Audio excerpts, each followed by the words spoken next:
Did Ryan Reynolds ditch Blake Lively at the premiere of Another Simple Favor to save his own career? Strangers describe me as extremely disloyal. The empire is collapsing, and Ryan Reynolds just bailed before the wreckage buried him too. Blake's chaos has spun so far out of control that it's pulling everyone around her straight into the abyss. So gross and weird and manipulative, even if it's true. Ryan saw the writing on the wall. Stick around any longer, and his career would be the next victim of Blake's Hollywood freefall. Ryan and Blake both now realize if their careers are to survive, they cannot be involved in the same projects because everything will be heavily screwed. Where was Ryan Reynolds?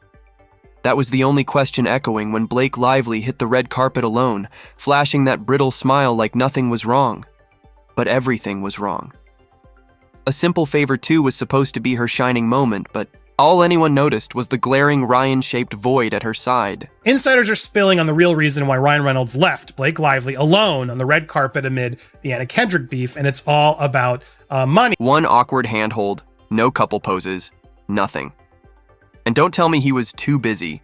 This is the same man who somehow finds time to buy soccer clubs and post deranged Instagram captions.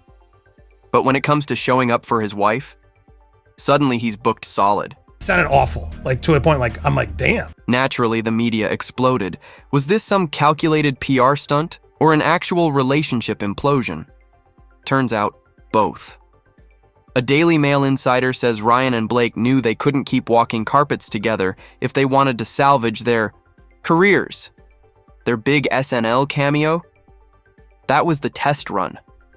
And let's just say the audience reaction was uglier than Blake's courtroom strategy. Ryan Reynolds not show up? I mean, I'm not entirely surprised that he didn't show up, to be perfectly honest, because this was Blake's contractually obligated appearance. She had to be there. Remember the SNL 50th anniversary special? Ryan's just sitting there trying to stay invisible until Amy Poehler lobs him. "Ryan Reynolds, how's it going?" His instant reply. "Why, what have you heard?" Yeah, that wasn't just a joke. That was a confession wrapped in sarcasm. Oh, hey, Ryan Reynolds. Hey, hey. Ryan Reynolds, how's it going? Great. Why, what have you heard? That wasn't comedy. That was survival mode. Ryan wasn't cracking jokes. He was choking down pure panic, already bracing for the booze, the backlash, and the side-eye storm that came crashing down. Publicity stunt last night where they went on SNL and Ryan Reynolds made this silly joke, you know, this really silly joke. February 2024, everything flipped. Ryan and Blake walked into SNL praying the world had forgotten her courtroom circus with Justin Baldoni. Spoiler, they hadn't. The power couple facade collapsed. A few polite cheers, probably from their own PR team, drowned out by booze, icy tension, and fans watching their childhood icons torch their legacies live. It's fulfilling for me that I wanted to be a part of the storytelling, that I wanted to be a part of the narrative, whether that be in the writing, in the costume design, in creating the character. And who lost it afterward? Blake. Insiders say she was seething because Ryan wouldn't play her script. She wanted him clinging to the stand by your woman act. Instead, he sat there too calm, too detached, refusing to sell her victim storyline. She seems like a bully. She was such a high-maintenance diva bully. Here's the truth. She needed him as her human shield. The noble husband loudly defending her honor. But what did Ryan give? The look of a man silently counting the minutes until freedom. That's Blake's worst nightmare. Because she doesn't want a husband, she wants a prop. To show up for this. I'm sure she was contractually obligated to be there. And both of them, Anna and Blake, and I'm sure neither of them really wanted to be there, to be fair. But why wasn't Ryan there? I'm not surprised he wasn't there. I gotta be honest. He doesn't have to be there at every junket. After that night, Blake went into full-blown damage control. She allegedly whined to friends that Ryan wasn't taking her lawsuit seriously. As if it's his fault she's making the worst legal moves in Hollywood history. How dare Ryan not pretend his career depends on her unhinged accusations? How dare he not spiral with her? The nerve. I think they do need to do their separate appearances if they need to do them. Ryan, really, it's about protecting their separate incomes, the source explained. Blake is unsure about the future of her career because of the backlash she has received. She does not want to have a family with no income, and she knows that Ryan's career has so far survived the fall. So what's the go-to fix after an SNL meltdown? A red carpet, of course. A chance to look unbothered, thriving, flawless. But there was a problem. Ryan Reynolds. She couldn't risk another public humiliation. So what did she do? I didn't like him. Just gonna be straight with you. I don't fucking like him. So they're both equally. She cut him out before he could cut her off. If Ryan showed up and slipped even once, her facade would crack. Better to walk alone and hope people assumed he was busy rather than face the truth. Maybe he just didn't want to be there. I wasn't that surprised that Ryan wasn't there. It wasn't his movie. It was weird that Ryan was there and it ends with us. If he shows up to every one of our movies that has nothing to do with, I think it would be worse reaction. And honestly, that worked out perfectly for Ryan. According to the Daily Mail, he was already recalculating his entire public image, realizing Blake's mess was radioactive for his career. I can't fault him for not showing up. The fact that he's responding is interesting. It shows they're paying attention and they're unnerved. Think about it. This is Ryan Reynolds, the guy who built his empire on being charming, funny, universally likable. His brand is his currency. Why would he risk all that to co-sign Blake's implosion? Knew who he was beforehand. Everyone knows who he is now. If he is a smart sociopath, he'll work that to his advantage. And let's not forget the real motivator. Money. Ryan is a one-man financial powerhouse. Businesses, endorsements, and Deadpool 3 about to explode at the box office. He's not letting Blake's reckless legal circus drag his billion-dollar empire into the mud. Knows that Ryan's career has so far survived the fallout. I would agree with that. It has. He's still going to be Deadpool. He's not going to lose gigs. I do think Blake will have a tougher time getting gigs. Meanwhile, Blake is spiraling.